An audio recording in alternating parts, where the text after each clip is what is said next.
Spoke about globalization in the morning, and in that session, Dr. Chaya Goswami also spoke about one of the world's first organized mergers, the Bhatia mergers that took place in, I think it was Muscat or Zanzibar. And we're very fortunate to have with us the next speaker, who is probably one of India's most experienced merger and acquisition warriors. It gives me great pleasure to introduce all of you to Shroff. He is the global CEO of UPL Limited. He's a well-regarded and recognized global leader in the agri-inputs industry with over 28 years of experience, both in India and truly globally. UPL Group, and he's going to talk a lot more about the group, but I'll just say that the focus is on strengthening food security in over 120 countries by providing world-class technology and solutions for sustainable agricultural production. Under Jay's leadership, UPL has been one of the fastest growing agri-input companies in the world, with a strong presence in seeds, in plant nutrition, in crop protection, and in post-harvest food preservation value chains. He has driven the transformation of UPL from a largely domestic player to a truly global, yet Indian, multinational organization. UPL's workforce comprises of more than 25 different nationalities and operate in 28 manufacturing plants across India, Asia, Europe, Latin America, and North America, serving the farm community across the entire globe. Jay's initiative and vision for UPL is to endeavor to continually provide smart, affordable, and profitable solutions to the global farming community, with a strong focus on innovation, research, and excellence by doing things better. Jay believes in the power of collaboration and intersectoral partnerships and is actively involved in the global development agenda, including the World Economic Forum's Grow Africa and Grow Asia initiatives, IFPRI's Sustainable Agriculture and Global Food Security Initiative, the Chicago Council, IGD, ICAR, I could go on. But let me present to you Jay himself.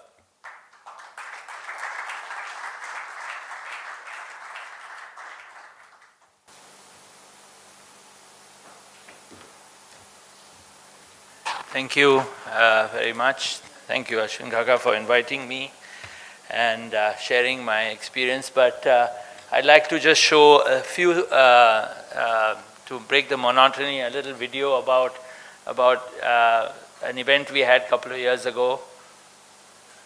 You can.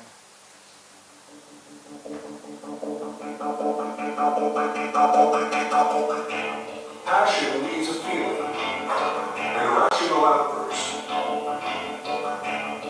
It could be about anything, but more than that, it's a very strong feeling, almost indecipherable.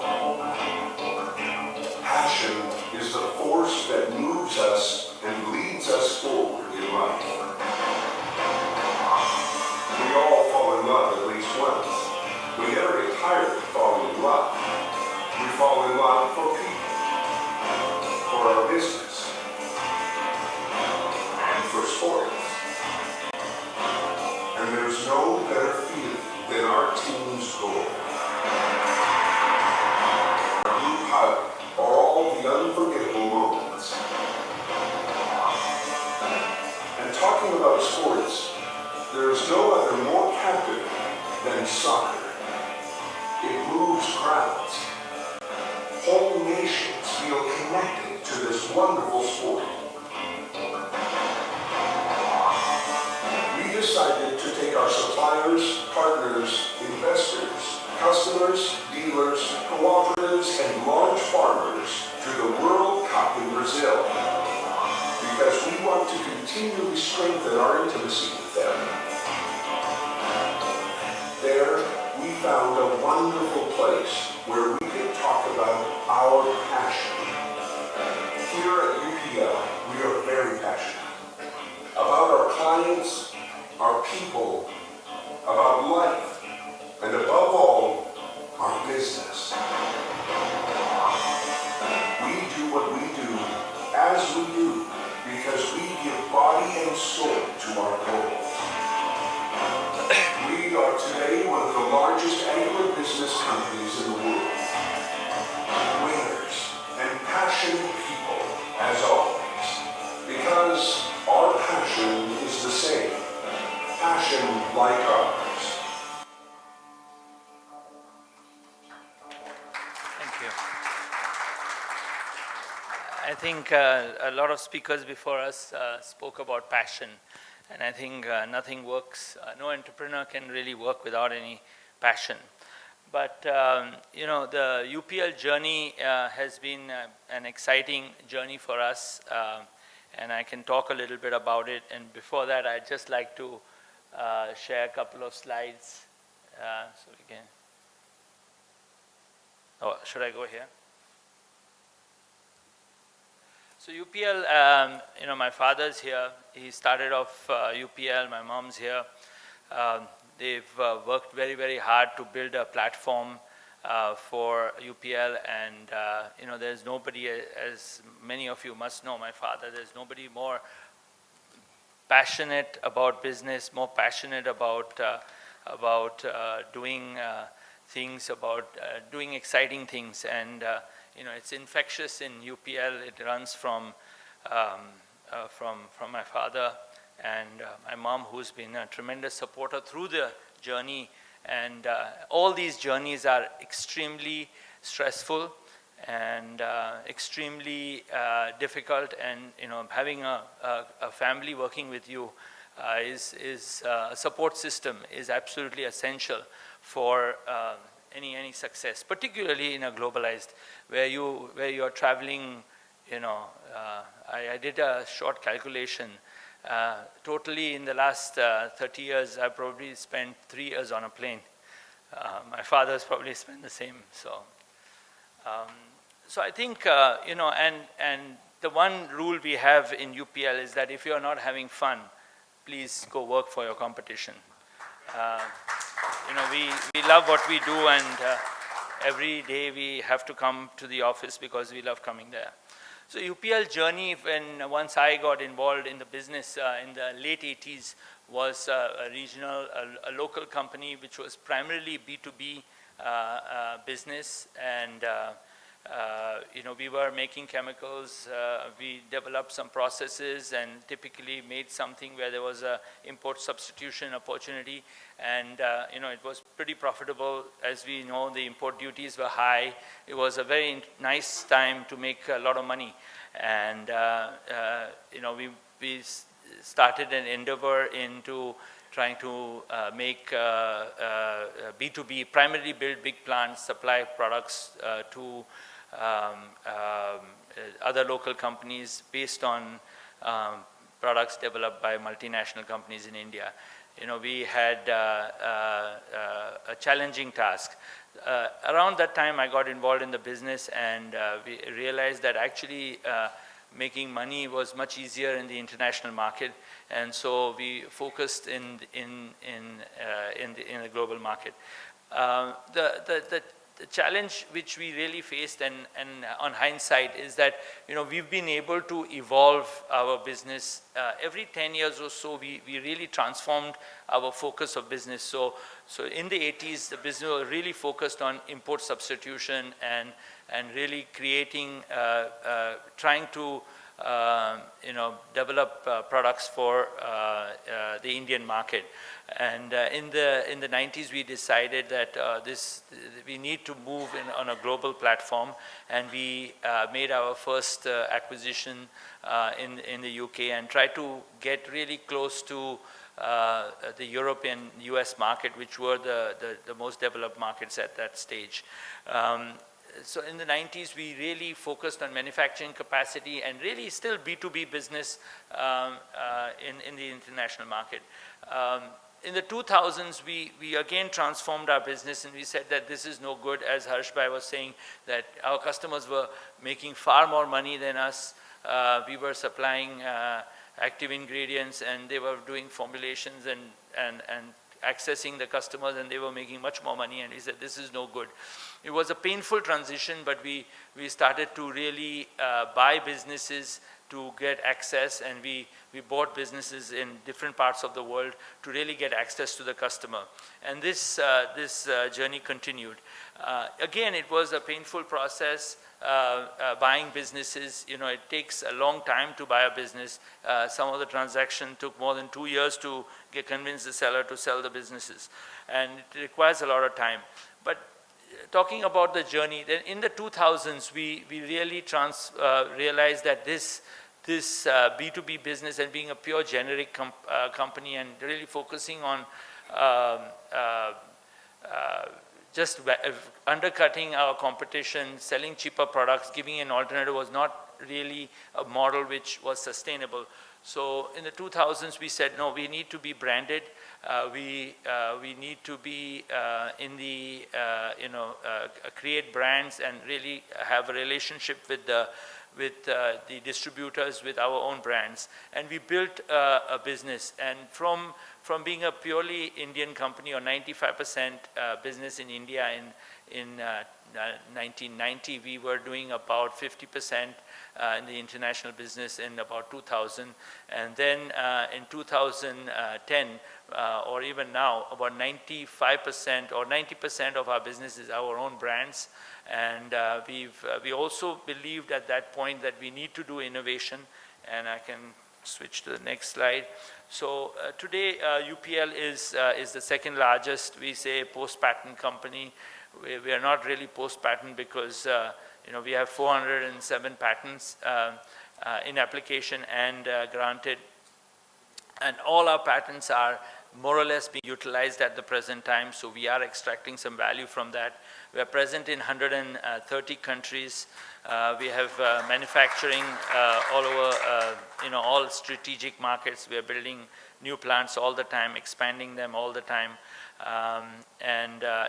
We transformed the business from really an industrial B2B business to a really brand-focused business. In fact, it worries me sometimes. I say, oh my God, we don't concentrate enough on our big customers because the whole transformation. Each of these things has happened with a lot of conscious effort. And the business has really gone, and we are now focused on really understanding how branding works. Our top management is more or less the same. We have very, very low attrition rates. It's very difficult to get CFO from a B2B business to really decide that we're going to start spending huge amount of money on brands. It's a big challenge. We have to extract some good examples, showcase it, and then try to get more allocation of funds for that. It's a big challenge. Some of the challenges which we faced, our whole strategy in the 90s was based on India's ability to really be a low-cost manufacturer. But then we had our great neighbors, China, and they were even lower cost manufacturers.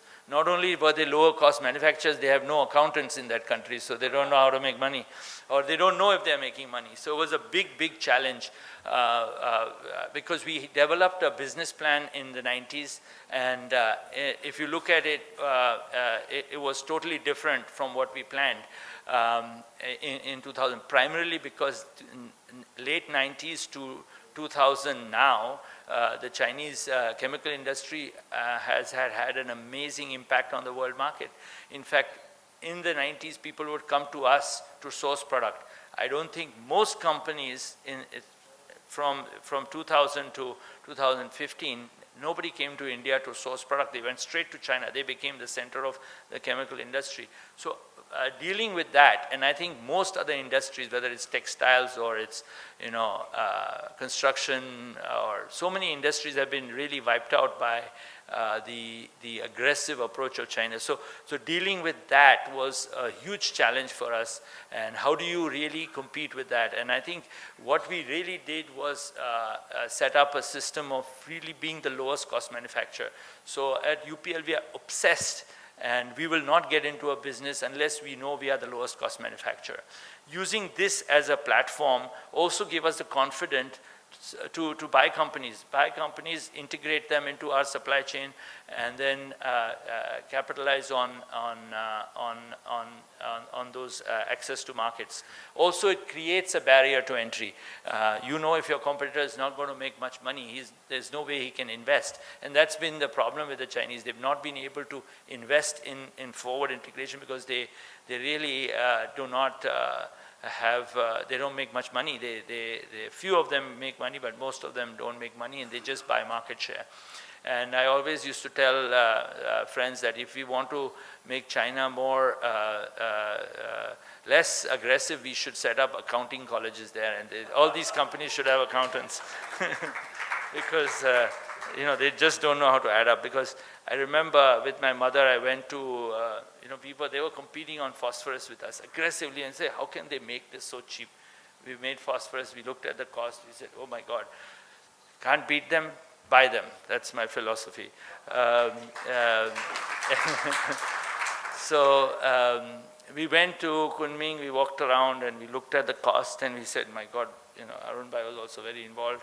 And we looked at the costing and we said, what's going on? These guys are losing money for every ton of product they're supplying us.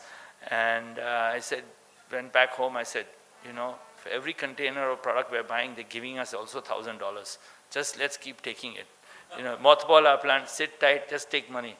They're giving you money with your goods. So I said, fine, because, you know, they have that system of a government employment, so they don't really care about costs. So it was, you know, interesting learning that, you know, sometimes when there is a tidal wave, you just have to buy your time, and sooner or later it will give. The big challenge for me was, you know, we were a small company.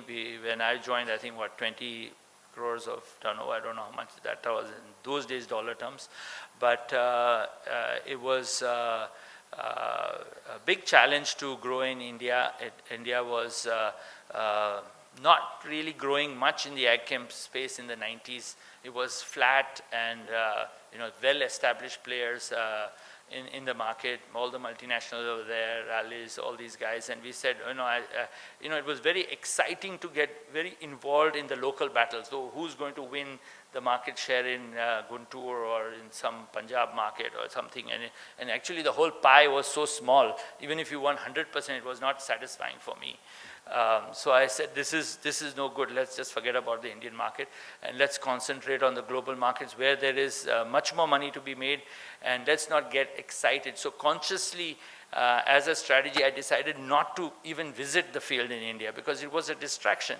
And I truly believe that the most important thing for an entrepreneur is what not to do. And I think you know, stepping away from the Indian market was very important because we could concentrate on those days where we were trying to get into US and Europe market, and then really define our strategy for those markets. As Harsh Bhai was saying, that nothing happens for free. If he wants to change the tins, you have to really think back, and each market has its own challenges and you know, eccentricities. So we have to really deal with that. So I think the challenge for the business was, you know, really staying out of the Indian market. There were high credit terms, etc. And then so we really focused on trying to get into these markets, trying to access these customers. And again, each of these markets is owned by a dominant player. And so it was, you know, an interesting experience trying to spend, you know, many man days trying to figure out what is required. I think the essence of our ability to be a global company was really focusing on our manufacturing in India, really making sure that we are competitive, making sure that we have a platform which can compete, you know, investing enough capital to supply, meeting all the global standards, getting the regulatory approval. You know, our industry is highly regulated, so it can, in Brazil, it can take 5 years to get a regulatory approval. In Europe, even 7 years is difficult. So, and millions of dollars. So, So that's the challenge. So going forward, if we have built a business which we really have transformed, every 10 years or so we've sort of transformed our business from different focus. Today we have a business which is 80-90% branded. We are selling at the same level as our competitors. We've achieved a status where we are, all our competitors are really delivering the same kind of service to the customer, which is the farmer. And now we are sitting here and thinking, now what do we do next? How do we now start gaining substantial more market share? And so we have a roadmap. Since about 5 years we've been working on this roadmap where we say what's the next level, and what we are really doing is getting into in a very integrated approach with our customers, where we are actually servicing the customers. We have a few business models which have been successful, whether it's Costa Rica. We actually manage the disease control for banana farmers. We have 25 aircrafts. We guarantee a certain amount of service level to the farmers.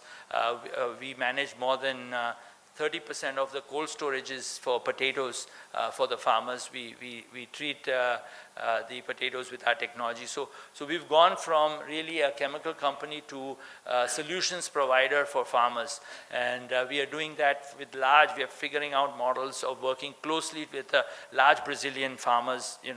Brazilian farmer, 10,000 hectare Brazilian farmer is a small farmer. How do you really associate with that? How do you really build a relationship with these guys where they prefer to buy, if my product's the same? It's very difficult, and our biggest worry is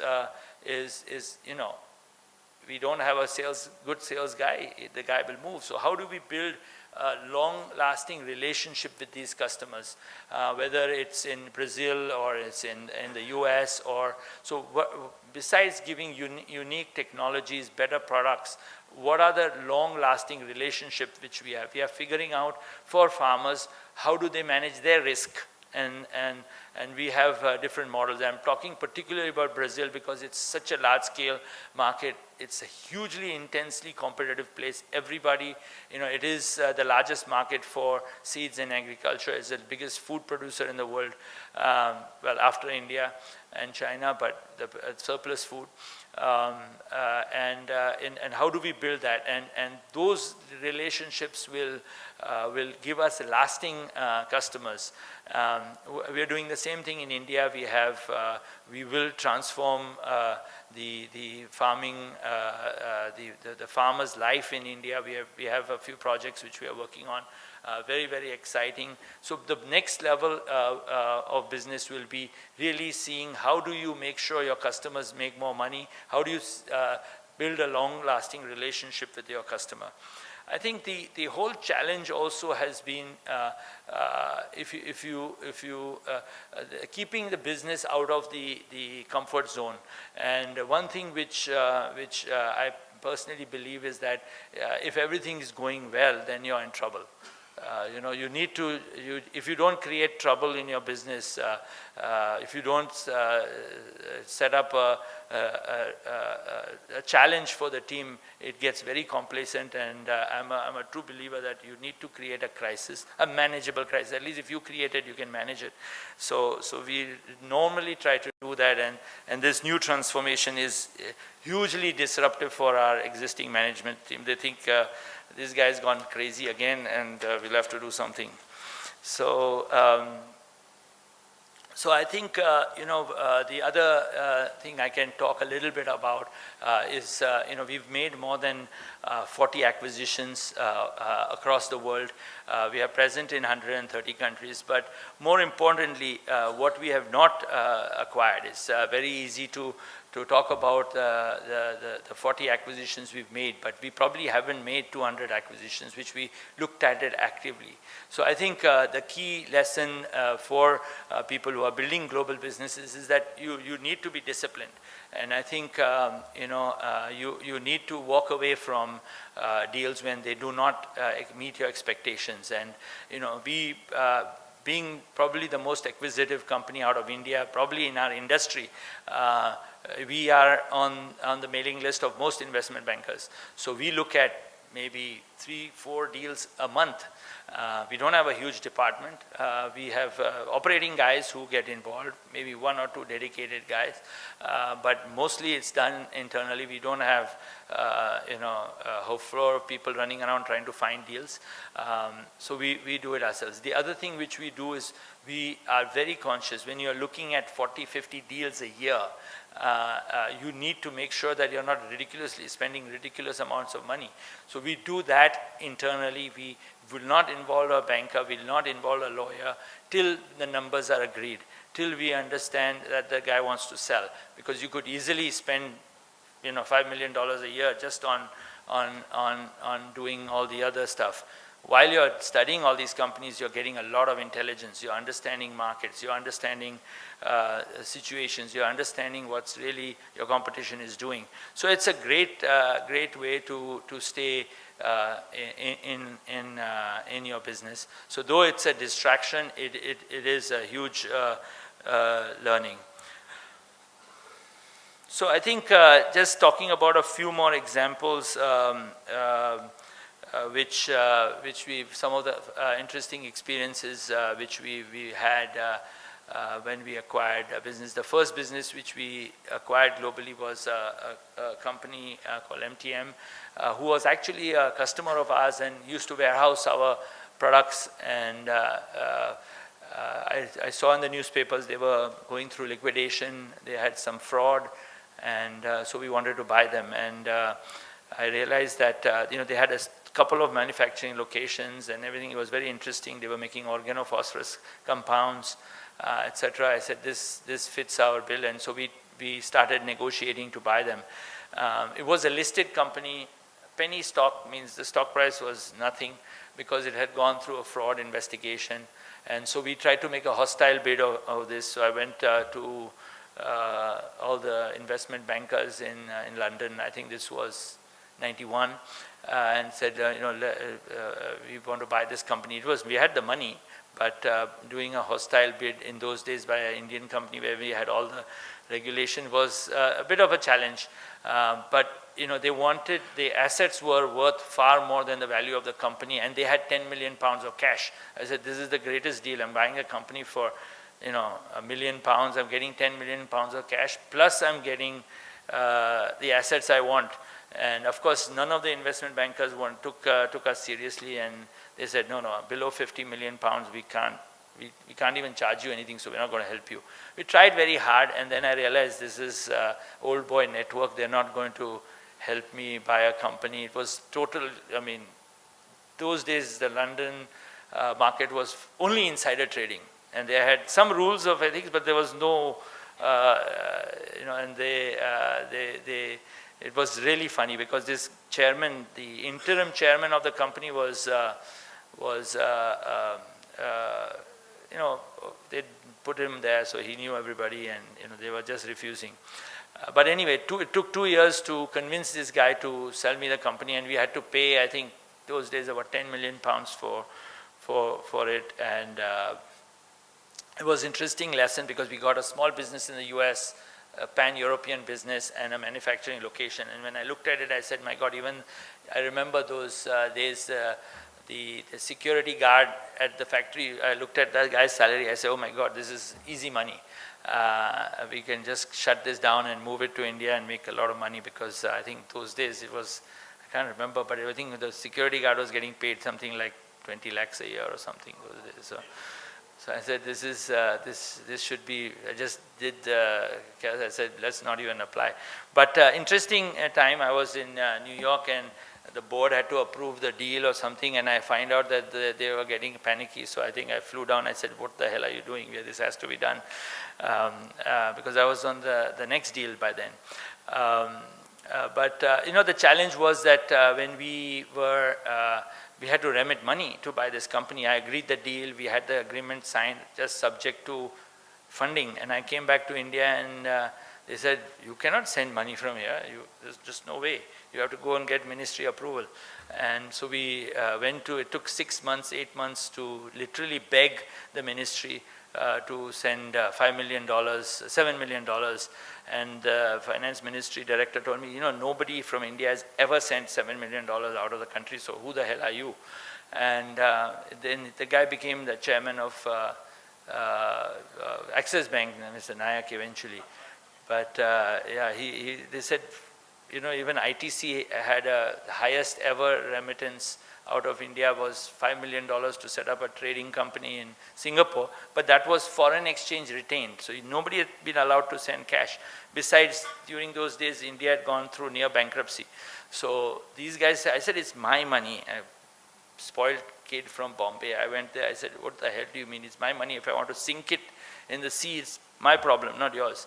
But they didn't like that tone, so I had to really learn to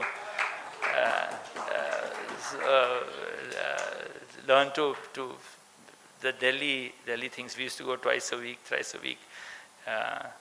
Papa had good influence in Air India, so we could get tickets, because those days even flying to Delhi, you used to have influence to get a ticket on the plane. So he used to give all these people perfumes from somewhere, right? All the managers, the girls there.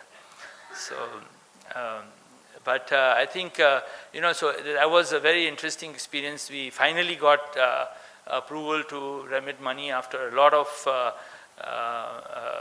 begging, and literally they actually had said no, and I almost was in tears sitting outside the ministry office, and then the one senior guy who eventually became the governor of RBI, he said, oh, come to my office, I'll give you permission, and he signed off on the paper and I got permission.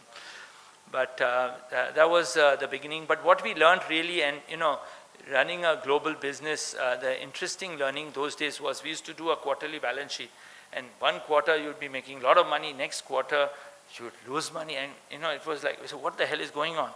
And the currencies, we used to have receivables in Deutschmarks, the receivables in liras, and currency changed, and your profitability changed.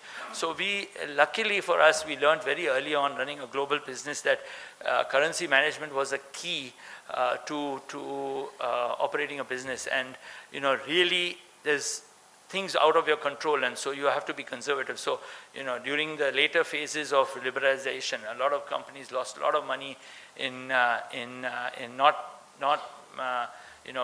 especially people who had international businesses about currency things, and we sort of had learned early on that this is not a game which you can play. So we learned a lot there, and we had many such experiences, but also it gave us a foothold into manufacturing operations internationally, access to customers, and we found that most of the customers were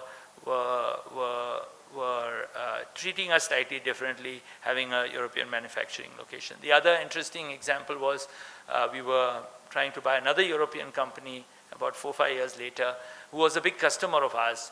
And again, I wanted to get into the sugar beet business, which is a good business in Europe. And we wanted to buy this customer. It was part of a big company, cooperative, political boss, very tough Dane. I used to go every 2 months to him and say, sell me this company. It doesn't matter to you. It's so small for you. It was a large company, and he would say, no, no, no.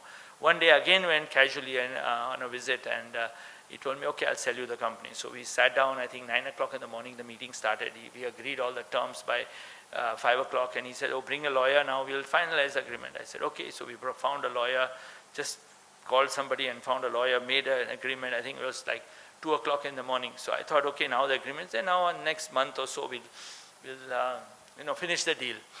And he said, no, if you don't sign now, I'm never going to sell this company to you. So I said, an older man, 60s or something. I said, how do you argue? And these Danes North European are very tough. Once they say something, they don't bullshit. So I said, this is a gone deal if I don't close. I had not talked to anybody in India. Nobody knew anything.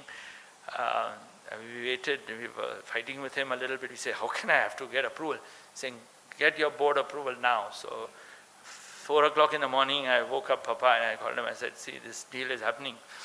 And I think it's a good deal. He said, you think we'll make money? I said, yeah, I think we'll make money. It's good, I think. Okay, go ahead. So I was saying supporting environment is critical. I think you need to, when you're running around the world, you need people who believe in what you're doing in your team, because it's easy to say no in these things. So I think that was the other thing. The other, and I think so, the other very interesting deal was we bought a company from Arkema, which is a large French company. They wanted to sell us their, they wanted to sell the agrochemical business, but they didn't even consider us because it was a large business, and in 2006, and they were talking to all our competitors, and luckily the year before I had gone and met the CEO, and he liked me, and so then one day he gets a call, did you get invited for this bid? I said, no, we've not been. So why don't you get invited? So we were again, we were the last guys to get invited in the deal, and so we went in there, and we realized that was something like May, June, and we realized these French are not going to work in July, August, but the chairman of the company had to get the deal done before December. So we realized that, and we sat through August. All of August, we made these guys work till 4 o'clock in the morning, finished all the due diligence, and they wanted the deal agreed by October. None of our competitors was aware, but these guys were so happy. I mean, we had on a large transaction, almost $100 million transaction, we had almost less than a year and a half payback. So it was interesting learning for us that I think you need to really meet the requirements. Each transaction is different. Each acquisition is different. A family business transaction is different. You have to be really flexible in understanding what does your really seller want, and what is the deal he wants, and what is important to him. Because for these guys, they were doing a huge restructure. This was part of Total. These very, very fat cats were sitting there for them, whether it was 100 million or 140 million, didn't matter. And so we really were able to get that deal done. And interesting experience was we had to get a union approval. And in France, the union is on the board. And the union also has to approve if the company wants to sell a business. So we sat with the union. When I was going for the meeting with the union, I was told, you shouldn't go, they'll do something. I said, what will they do? So they said, no, they can be quite aggressive and all. I said, but tell me what they can do. There are some lawyers advising this. Somebody is saying that you can't really go and talk to them. They can be quite aggressive and hostile. So I said, okay, but tell me what is the worst thing they can do. The worst thing they can do is they lock you in your office and not let you go out one day. I said, really, that's all? So I said, yeah. I said, they're not going to put a knife on me or something, they're going to throw stones or something. No, they won't do that. I said, fine, let's just go. In the meantime, we had dealt with Datta Samant here and all that, so I was a little bit familiar with how ugly it can get. So we went there, and we sat there, and I talked to the union, and I said, listen, the only thing which is unacceptable to me is if you guys aren't willing to work hard. If you can't work hard, you'll be fired. Otherwise, it's fine. And it was interesting because we talked about expanding the manufacturing facility. And interesting politics is that, in any international company, nobody wants to fire their neighbor. Nobody wants to fire head office staff. They want to fire some remote guy from a remote plant who they don't know. So if you don't put a face to it, you can easily fire somebody. But if he's in your neighbor, it's very difficult. And I realized that. So I said, this head office, the union, but is represented more by the workers. But the workers are not the decision makers or the plant people. And so I told them that, I said, this head office is gone. I said, head office is in India. That's it. This two head offices. They had one in US and one in France. And I said, both of them are gone. Head office is in India. And we are going to invest, and we are going to grow our business. But manufacturing, we are going to retain. And, the deal got approved the same day. They went out for half an hour, came back. The lawyers were also surprised. In fact, the chairman of Arkema called me and he says, Jay, what did you do? Because the parent company has a different union, the subsidiary has a different union. And the parent company union was saying, this deal cannot get done. The subsidiary, which is the operating union, said, yes, we like this management team, we want to get it done. So he called me saying, what's happening? And for many years after that, I had to be a volunteer whenever they wanted to sell different businesses to go and say how I said, now I'm going to charge you fees for selling off your businesses. But so that was a very interesting experience. Also negotiating with the French, they are very unique in the way. They are very efficient. Once you give them instructions, and the plants we run there are run very efficiently. But they're unique in the sense that you can't dictate terms. So every Monday morning I was in Paris, sitting with these guys saying, what did you decide? We want this done. And they'll say, we need to think about it. 4 weeks later, they were so fed up that this guy is not going to give up. So, we were able to shut down all the global headquarters over there and really focus on that.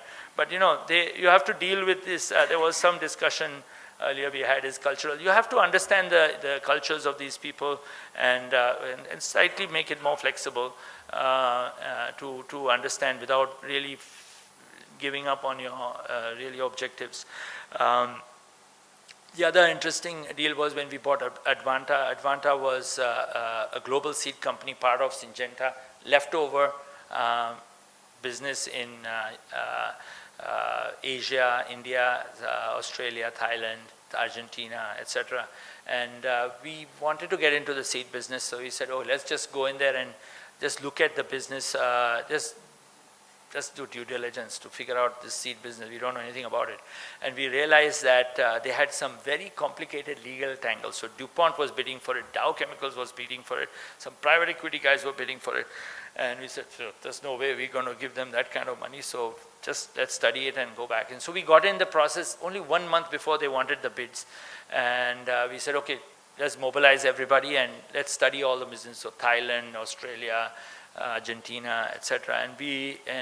And all these guys were very aggressively looking at it because it was a good quality business. And we went in there, we looked at it, we realized these private equity guys had to get out because they wanted to have the next fund, and if they didn't close this, they couldn't raise the next fund. And there was some complicated litigation which was guaranteed by Seneca Pharmaceuticals, and then Syngenta had another guarantee, and then the liability would come on us. It was a large liability, and if you listen to the lawyers, they would never let you do it. Because first, Seneca Pharmaceutical, which was a, $100 billion company, had to go bankrupt. Then Syngenta had to go to bankrupt, and then the liability would come on this. But if you look at it from a legal point of view, yeah, it's a liability. We said, forget it, we'll take that liability, and we closed the deal. The next day, we paid something like $80–90 million for it. The next day, once we remitted the money, the next day these guys offered almost twice the amount for the deal. So, I mean, the moral was that you have to be flexible, you have to be quick, and you have to really, wait for the right opportunities. So I think,